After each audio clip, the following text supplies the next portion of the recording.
Are you ready to thrive? It is time to take action. Hello, everyone. This is Jen, and you are listening to Thrive by Jen Radio on Transformation Talk Radio. What is the result of thriving? Body confidence, mind fulfillment, and soul synchronicity.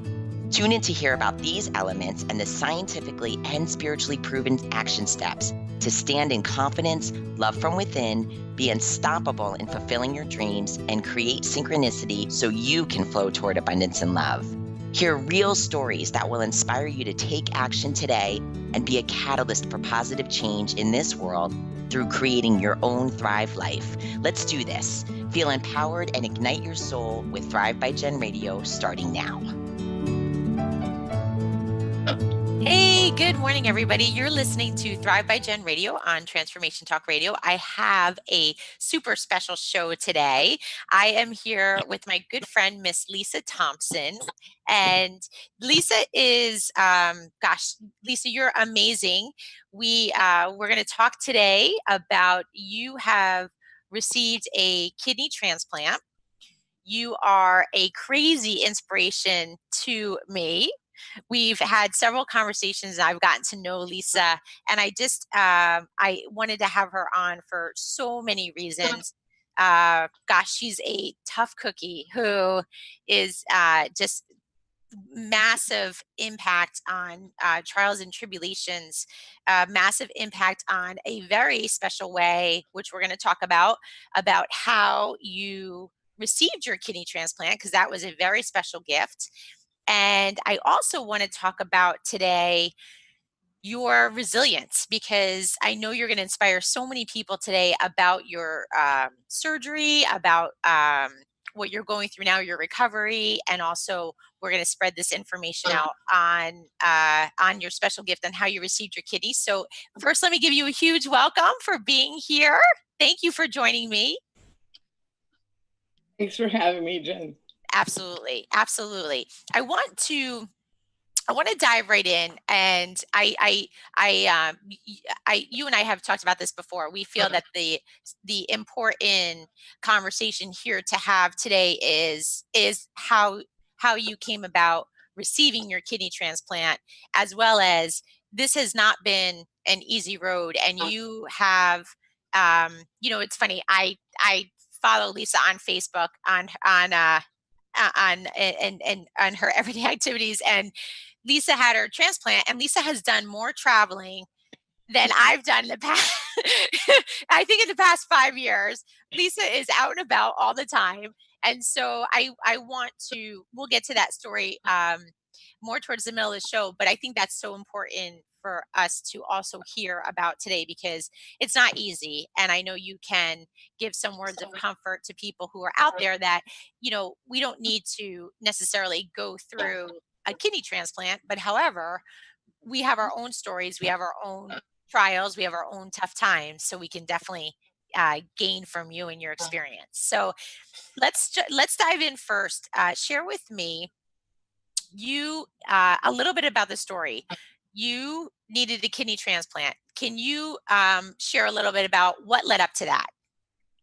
Okay, so I was rapidly going from stage 3 to stage 4 to stage 5, and finally February 23rd of 2018, they said that it was time to either start dialysis or start looking into dialysis, or to have a transplant.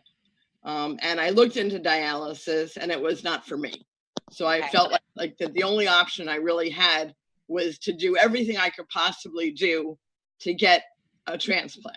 And I was really hoping for a living transplant. And in order to get a transplant, they had to have the right match. They had to have the right antibodies, the right blood type. And so a really good friend of mine suggested I talk to a friend of his who had gone through having a transplant. And his friend, Ellis Mursky, who's an attorney with New York State Bar, he had gotten his in July. So I spoke to him in February, and he said that I had to believe that my life was worth sharing. And not only did I have to believe it, but I had to convince everyone that it was really important to help me. Yeah. To to get the message out that I needed a kidney and that my life was worth sharing. Absolutely. He made me a website, and we posted the website May 11th because May 11th was the date that I had finally been approved and been put onto the transplant list. Okay, And so Lisa, I want to let me interrupt for 1 second. So just share with me a little bit. So this gentleman who you met was so you get the news you need a kidney transplant. right. I mean, so many things go through your brain. Where does even somebody start? I mean, do you start calling up? What do you do? Do you call up friends? Do you call up family and say, get tested because I want to see if you're a match? Well, I posted on Facebook on February 23rd that I had gotten the news from my doctor Okay. either to do dialysis or to have a transplant. And people Okay. posting and calling and saying, we're here for you. Awesome. Awesome, which is huge, right? Because we're all connected. I mean, that piece alone is so worth, I mean, if for anybody listening, when we see posts like that and we're such a connected world, social media, like respond, right? Even reach out with words of love and kindness because it makes a difference, right? Oh, yeah, I mean, my friends all did that. My family was kind of like not on the same page. My brother had just had an aortic aneurysm, so Wow. yeah, on the page. And my other brother wanted nothing to do with it. And my mom was like, there's 120,000 people waiting for a transplant. What makes you think that you're going to actually get one? Just going and have dialysis. And my son even said, you can still cruise while you're on dialysis. Just figure it out, and that's a really good way to go. My sister-in-law's father had died being on dialysis. He had a lot wrong with him, so that he could not get a transplant. And she Okay. watched him die, and she said, "There's no way that's what you should do. But we can't help you because right now, I'm helping your brother." Sure. And my mom was going through a lot with her life, and she just wasn't really available. But my friend Seth was, and that's when he said, you need to call Ellis and get Ellis to help you because Ellis found his kidney and he wants to help you find yours. And, Awesome. and so I called Ellis like that night and I cried the entire call. Yeah. I And mean, that's huge. That's a right. That's a big deal you're faced with. yeah, Yeah. But yeah, I love how you were determined, right? Because you had a lot of naysayers around you, exactly. right? You believed something within yourself of what was good for you. And that right there is something important for our listeners to hear is that you had this belief inside of you that was like, you know what, I'm going to fight through this and this is what I want. This is what I want for me. And this is what I deserve. Well, and I think Ellis had that same feeling. And really, every time I felt like I was struggling, I would call him. The other thing I did was I started seeing a therapist right away. I felt that was really, really an important piece to all of this. And he kept on saying, you can't jump 6 months ahead. You need to stay very present. And I'm going to help you to do that. And I'm going to help you to stay really grounded and focused on what your next step is. Don't think 10 steps ahead. Think of what you need to Awesome. do. Absolutely. Yep, absolutely. Lisa, we're gonna take a quick short break, and when we get back, we're gonna dive right back into that because I want to hear about this connection with Ellis and exactly what it brought you. You're That's listening to Thrive by Gen Radio on Transformation Talk Radio.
welcome back to Thrive by Gen Radio on Transformation Talk Radio. All right, let's dive right back in. All right, Lisa, you connected with Ellis, who, has was a game changer. So tell me what happened. You connected with him.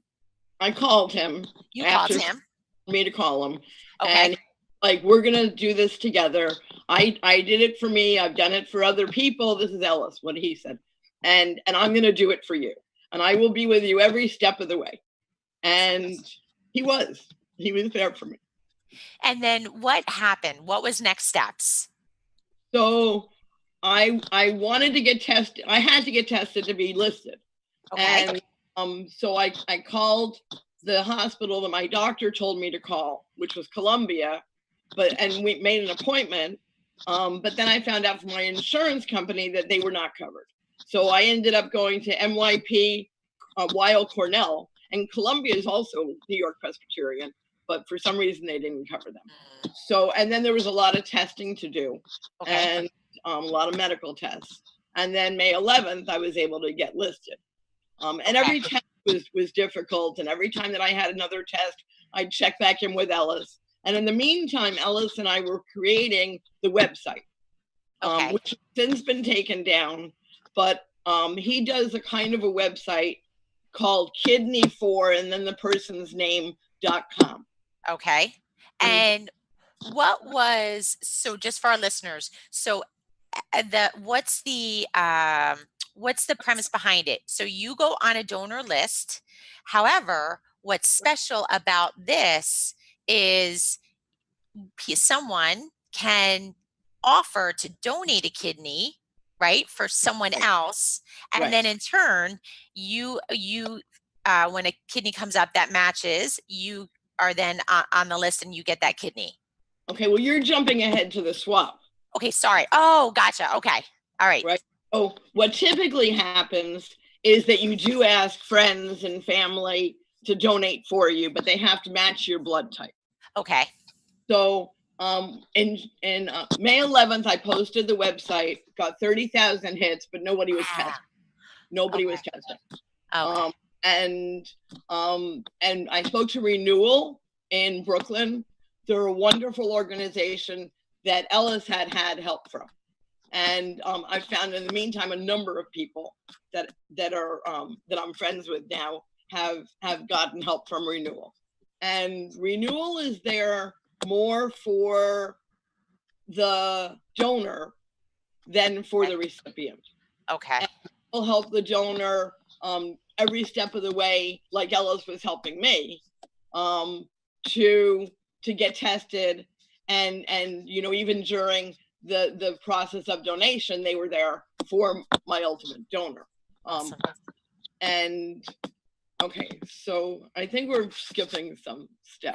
That's okay. So you ask your friends and family, right? But no one's a match. But well, nobody's even getting tested. Yeah, right. What Renewal pointed out was that if they don't know me, they're not going to do it. So it's really important. The most important thing seems to be sharing it with your email contacts, because on Facebook, I know some people, but they weren't, doing it for whatever reason. But if you post that kind of like a website on your email to your email contacts, then they know you, and therefore they want to help me. Yes. Right. So ultimately, my significant other, Jeff, he posted the website as an email, and one of his friends saw it. Okay. And he called Jeff right away. Wow. Right. Wow. So that's how we ended up doing the swap. Okay. That Ed Holowinko, who's my donor, well, he's the donor that gave on my behalf, had a blood type. And my blood type is an A+. So we were not a match. But there's a national center where we were entered as a pair. So that through that national exchange program, he was able to donate his B+ to a guy in Boston, and I was able to get my kidney from a woman in California. Wow. And Ed and I know each other, especially now that we've gone through this, we know each other much better. He really knew Jeff much better than he knew me. But neither of us know the people who we're connected with. Amazing. Ellis, though, for you, let's go back to Ellis for a minute. So Ellis was about taking you through being a support system for you. Yes. And Awesome. I think that's one of the holes in the system is that, I mean, there is a site on Facebook where people can go for help, but they don't necessarily have a person for them that's Ellis. Yeah. And there doesn't seem to be a direct connection for people needing kidneys that is like recycle for the donor. Right. Or renewal, I'm sorry, renewal for the donor. So renewal was there for Ed. Okay. But So the support. the person that was really my support was Ellis. Yeah. Because Yeah. he grew it. And Yeah. then Which is also got to be good friends with Denise, who I met through the kidney website, the kidney Facebook page. And okay. Denise found her donor, Kathleen. She found her through renewal as well. Wow. And renewal had been a big help to Ellis, but Ellis was doing it differently with me to start with. He was helping me to make the website, and I didn't get to renewal until July. So when this was going on, what would you say was what's so important for people is that you want to get your name, your information out there, what you need, right, to this email list, friends, family, contacts, just as much information as possible, correct? Yeah. Well, you want them to know that for most donors, it's easy. Ed was only in the hospital for 2 days. There was relatively little pain. A week later, he traveled to Arizona and he put in a new floor for his daughter. So the surgery itself was laparoscopic, and he had a very easy time with it. For most donors, that's the way it is. For Kathleen, she was a runner before. She's still running marathons as a living donor. Yeah. So typically that's the way it works. So then typically getting the transplant is a relatively easy thing as well. Most people, not me, but most people spend 4 days in the hospital and they go back to work in 6 to 8 weeks. Wow, that's amazing. My situation wasn't like that. Yeah, well, and we will talk about that because you've been your resilience and your fortitude in getting through this has been amazing. So, let's share with our because I have to say, talking to you, I was talking to my boys the other day and I was telling them your story, and I said, wouldn't it be cool if I don't know, right? If in this lifetime we have 2 kidneys, we can live with 1. You donated your kidney in this kind of situation, and we'll talk about the swapping, but you're giving, I mean, you got life from it. Exactly. Yeah, you got life from it. Avoided dialysis altogether. Yeah, yes, and also too, your I mean, dialysis is that I understand where it's it does help and buy people time, but ultimately you want to be able to be free and to live your life and continue, right, doing all the things that you wanted to do. Well, and yeah, totally living my life, traveling, and being an advocate for other people who are in similar situations. Oh my gosh, I love that. I love that. All right, so you had your Alice was your support system. Yes. Renewal is a support system for the donor, which is on both ends extremely important. And then you had found out that there is a national registry where you can swap. Right. So I think a lot of the medical shows on TV, just popular medical shows, have been focusing on this whole notion of chaining. And chaining is a concept where A gives to B, B gives to C, C gives to D. And sometimes the chains can be upwards of 8 people. So that even though you're not a match with your friend is having their their kidney, or a number of additional organs. Lungs can do it as well. Pancreas might not, but there are other organs where you can. I mean, I know that there's a huge pancreas transplant system across a center across the hall for where I did my kidney, but so often people don't find out that they need it fast enough, Yeah. and they're gone Wow. before they do anything about it. A lot of people have double kidney and pancreas transplants, and you know, they're in there, they do them at the same time, and fortunately I didn't need that. So there must be some kind of a pancreas transplant system, but they can do it through these chains. And the chaining concept, I don't know enough about it, but there was a Nobel Prize given to an economist who came up with the idea of chaining. And so now there's this national system that, you know, you put all of my information into and all of Ed's information into, and they find who needs these organs. Wow. Yeah, there's a really good TED talk by Ned, who lives in Norfolk, Norwalk, and I can't remember his last name. Maybe we can look it up during a break. Absolutely. And he works with a program called Donor to Donor and helps donors to find people to give to and people to find donors. Yeah, there's a number of different programs like that, and each one kind of has a different job, so that you know, it does seem that the number of transplants has been rising.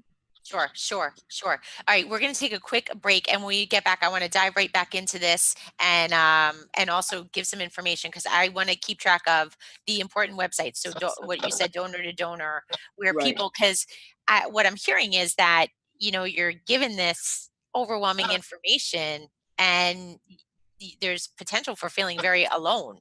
Exactly. Right. And not knowing that there's life-saving, right? There's someone out there to save your life, and provide this for you. So Exactly. when we get back, we'll chat about that. You're listening Good. to Thrive by Gen Radio on Transformation Talk Radio.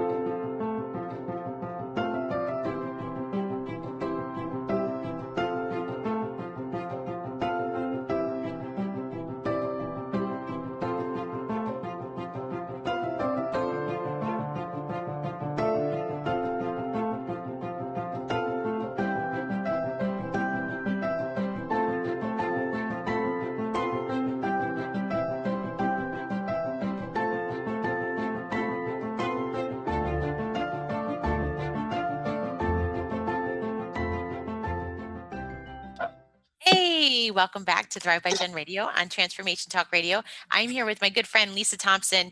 So, Lisa, when we left off, we were you brought up to me on break very important websites. So I just want to throw it out there to our listeners. There is Ned Brooks, who you spoke about, that gave the TED Talk. His website is called donortodonor.com. And also your guy, Ellis, who is, right, he is the huge emotional support, and anyone in this situation should reach out. And his is kidneyquest.org. And that's also home of thesimplekidney.com. Right.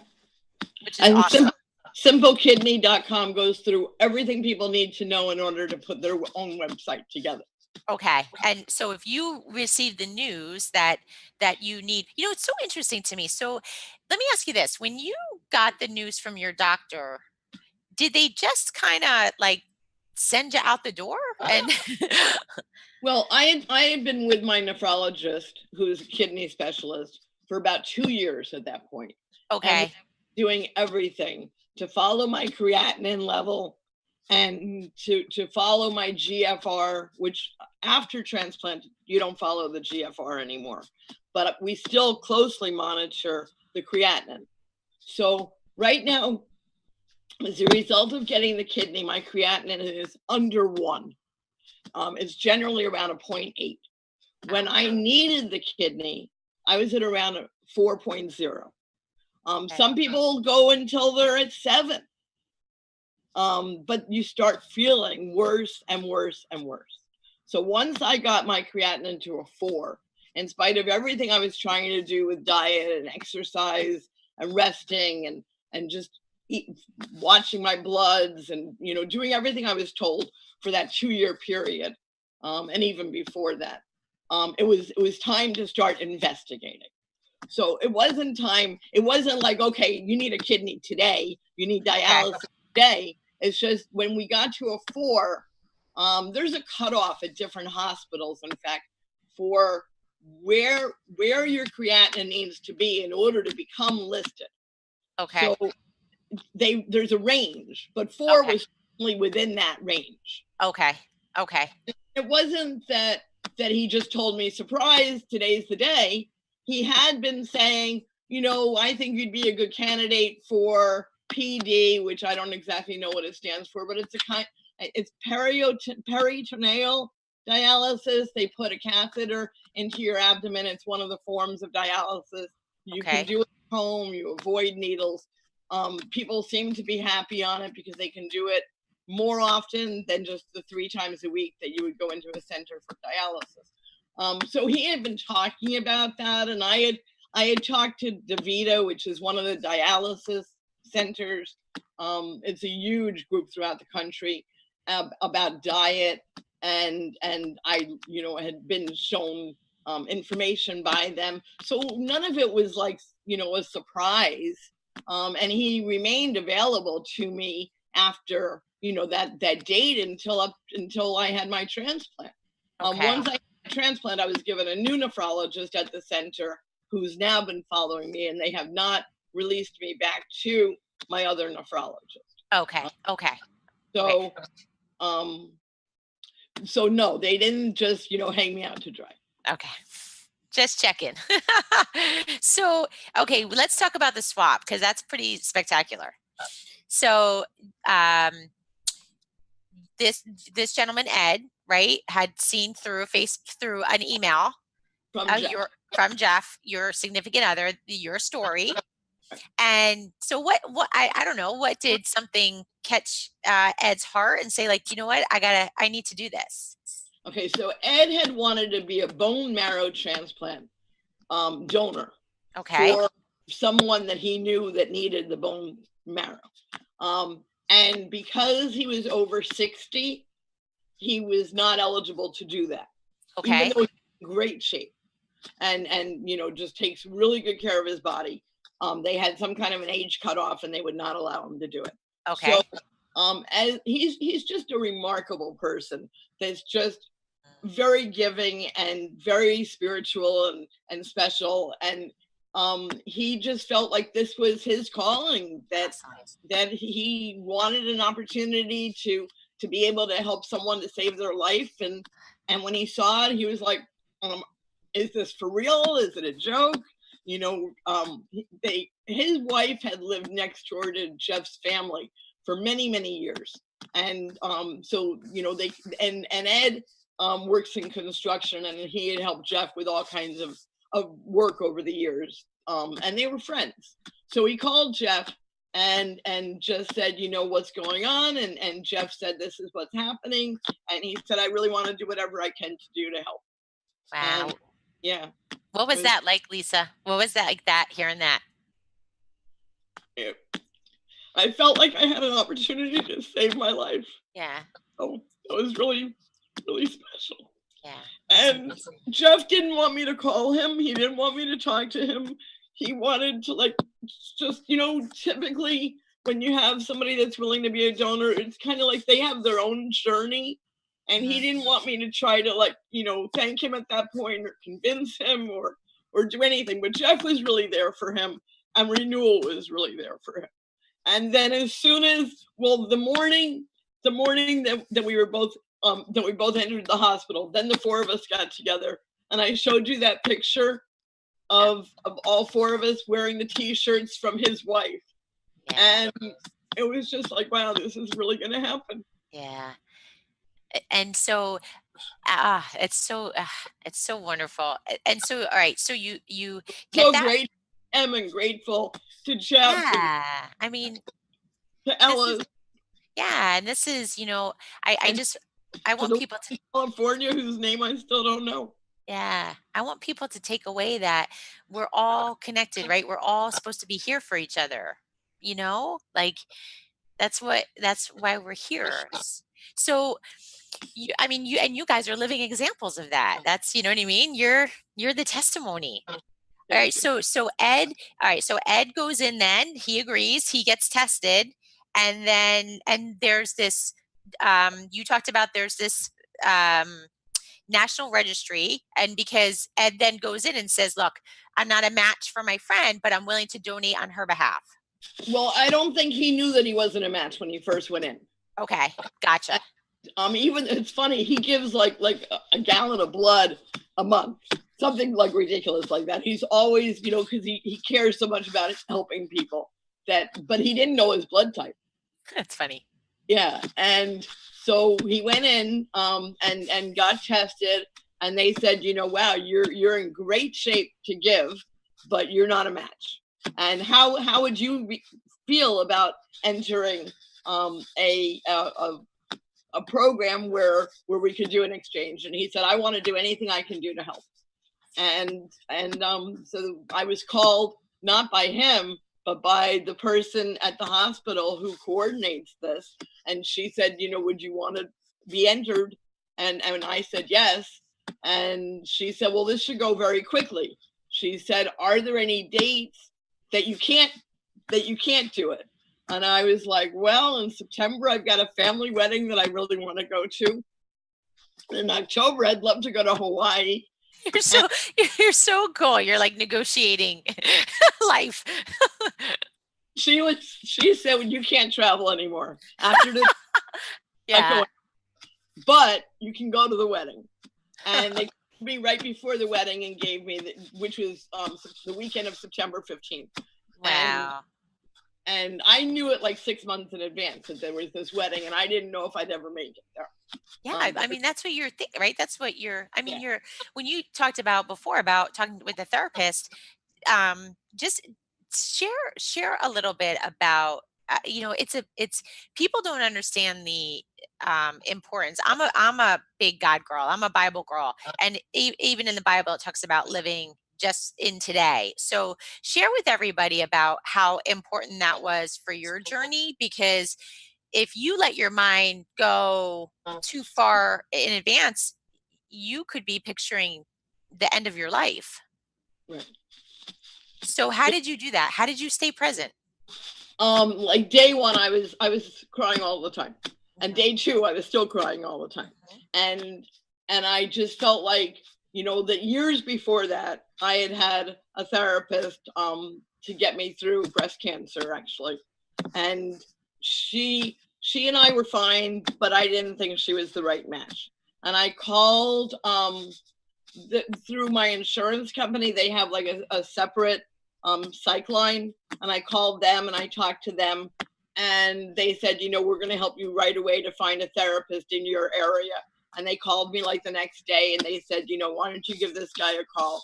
And I talked to him, and the first time I met with him, I didn't think like he was really a great match. He like he talks about movies. It's like, hello, I'm here because I'm like, feeling like I'm gonna die. Like, I don't care about the movies you're talking about. And he still does that. And I listen because I'm so grateful to him for being there for the past year. But I keep on thinking, like, I don't really care about this movie. I care about you helping me to, like, feel okay driving for like the yeah, first time, and we've just become really good friends. So if he wants to talk about his movies, it's okay, because he got me to this point. And sure. for a while, after getting the kidney, I was really struggling, and he was on the phone with me like almost every day. And then after coming home, he came to the house a couple of times, and then we had phone calls for a long time because I wasn't strong enough to get to the office, even though Mhm, it's like 5 minutes from here. I couldn't walk up the flight of stairs. mhm. And And finally, I'm back to seeing him in his office. So we're gonna take a short break, and what I want you to think about when we're on break, we're gonna talk about your top. If you could give me 3 tools that you use in any given day, when you're feeling if you remember a few weeks ago, you and I spoke, and you were having a tough day because you had done a lot that day, right? And it had exhausted you, but you picked yourself up and you moved right through that feeling of feeling down. So when we get back from break, I just want you to give a little taste to our listeners about some things that you do that have helped you, because you have resilience that is endless. And so I would love to share that with our listeners. So when we get back, you're listening to Thrive by Gen Radio on Transformation Talk Radio.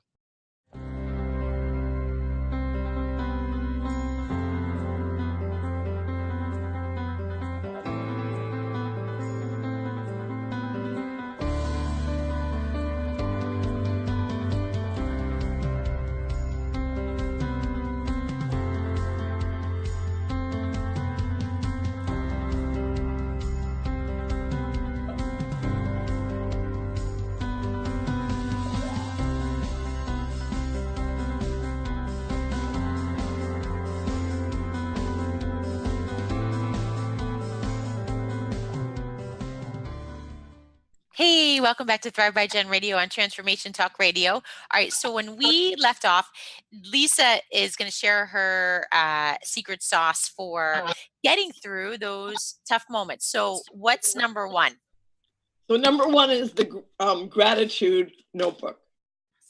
So my son, Randy, wanted me to start writing down 3 things I was grateful for, even though I was going through anxiety and fear and doubt and depression before getting the kidney. He made me start it sometime during, I don't know when I started, but before I got the kidney.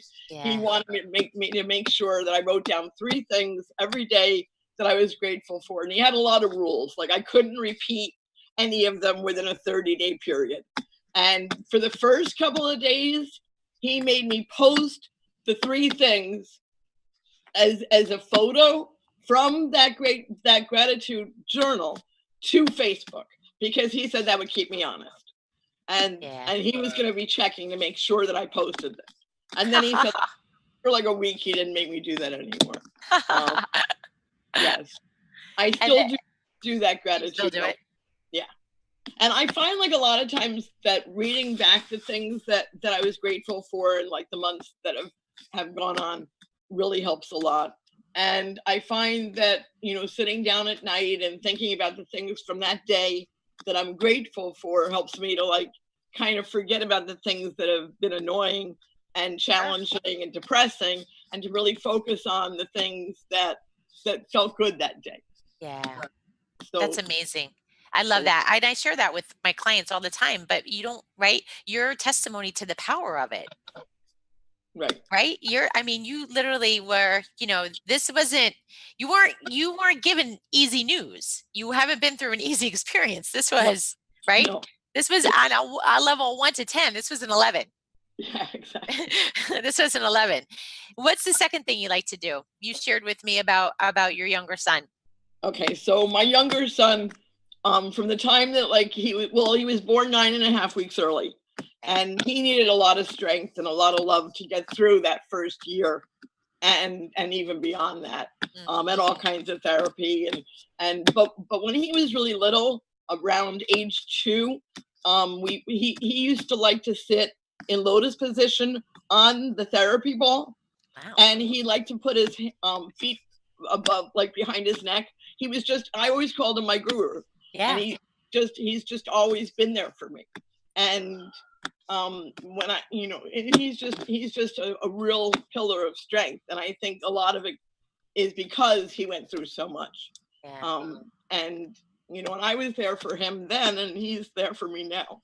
So what he really likes to point out to me is things that I said to him beforehand. Like his mind is really sharp.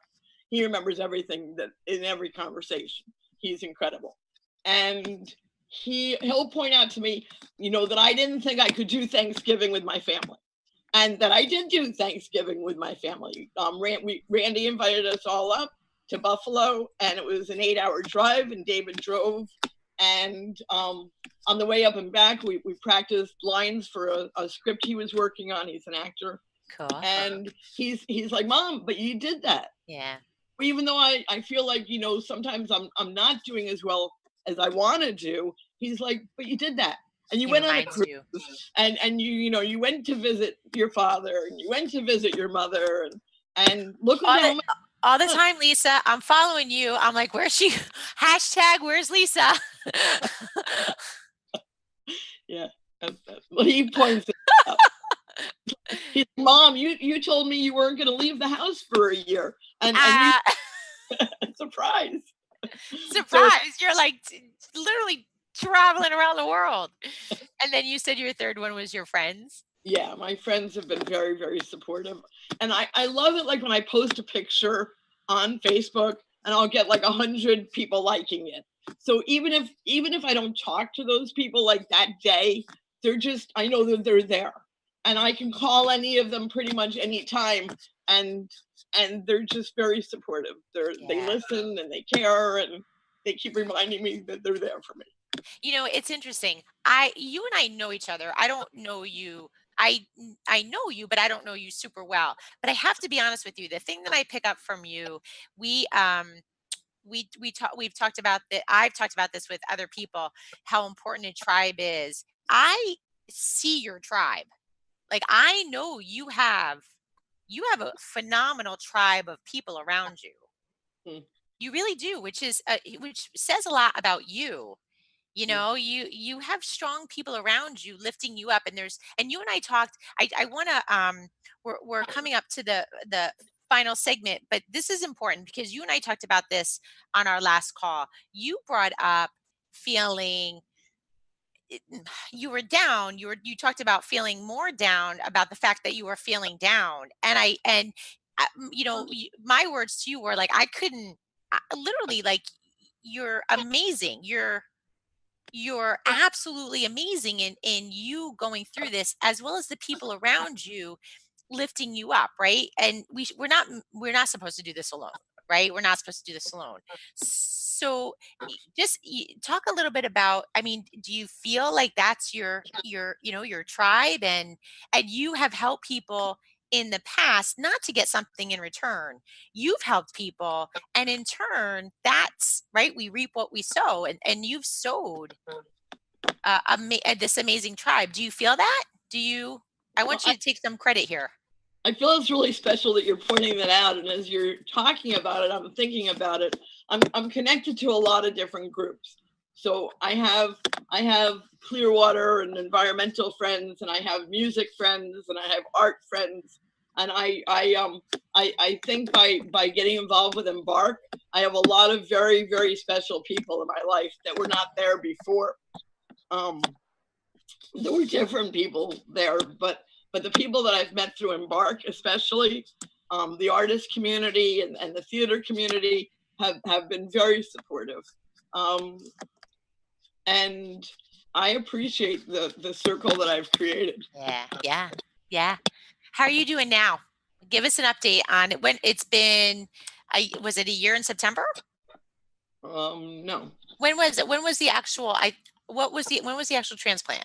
So we're at about 6 months. We're about 6 months. Okay, I'm sorry. I wrote down a date that you were talking about before, but I think that was with Ellis.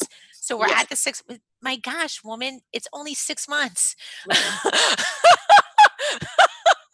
I guess if I compare myself to me, I've like what? Compared like to Superman to the people that do great and are back at work in 2 months. So I haven't worked. Yeah. And I love what I do for work. I'm a speech pathologist, and I work with 2-year-olds, and I don't know if they'll ever let me go back to doing that. I've been getting a lot of calls lately, so I think I'm ready to ask them whether at some point I can go back to working. Why wouldn't you be able to? Is that because of sickness?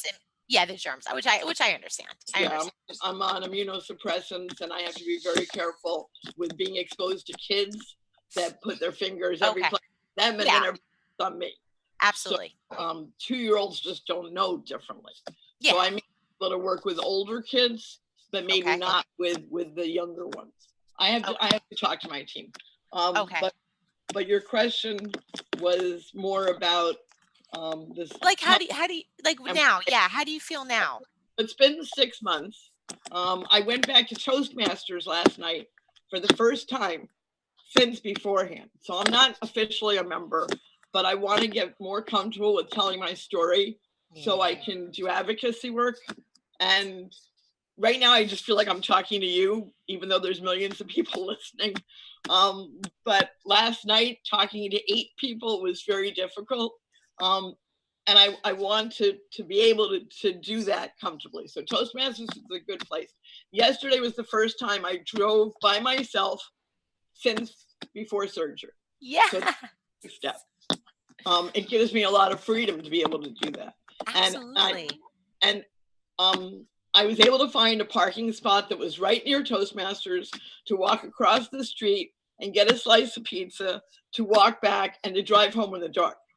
And so driving in the dark and I don't get along, and I drive very short distances because of my vision. But the fact that I was able to do that again was thanks to David, who drove with me right before the cruise and said, "Mom, you're okay to do this. You can do it." And then yesterday I did it, and I'm planning on trying it again today. Oh my goodness. There's not any gas in my car. That I don't want to pump my own gas. Like, I just think that could be something that the fumes from that. Sure. Oh yes, for sure. Like lead to rejection. And, all right. I'm trying to be like very careful about rejection. Okay. So, absolutely. Yeah. So Lisa, I apologize for interrupting. We have about a minute. Will you share if there's something on your heart that you want to share with our listeners? What would that be? Just okay. I don't mean to put you on the spot, but I'm gonna. I got it. So it makes me very sad that there's still so many people on the list, and it makes me even sadder that there's so many people on dialysis that are not on the list. And I want to do whatever I can do to help those people to connect to the right spaces. I love that. So that they can get their kidney. I love that, Lisa. You are incredible. And I got to be honest with you, there's no doubt in my mind that you've already done it. And I know, I don't know, I know I know your gift is through speech pathology, and that's what you've done, but I don't know. I'm feeling a higher calling coming to you, my girl. I think a higher calling has been called, and you're going to save people's lives. So thank you so much for taking this time out today. It's just, you're a gift. You really are. You've been a gift to me, and I know you're going to continue to be a gift to me and an inspiration. And I look forward for us to do something in the future together to bring this out to the world. Well, thank you so much, Jen, and thank you, Carter, and thank you all for listening. You've been listening to Thrive by Jen Radio on Transformation Talk Radio. Thank you for listening to Thrive by Jen Radio on transformationtalkradio.com. Tune in live each Monday at 8 a.m. Pacific, 11 a.m. Eastern, as Jen shares the action steps and real stories from people throughout the country that will ignite you to stand in confidence, love from within, and be unstoppable at fulfilling your dreams. For more information, podcast downloads, and to connect with Jen, visit jenniferzellup.com.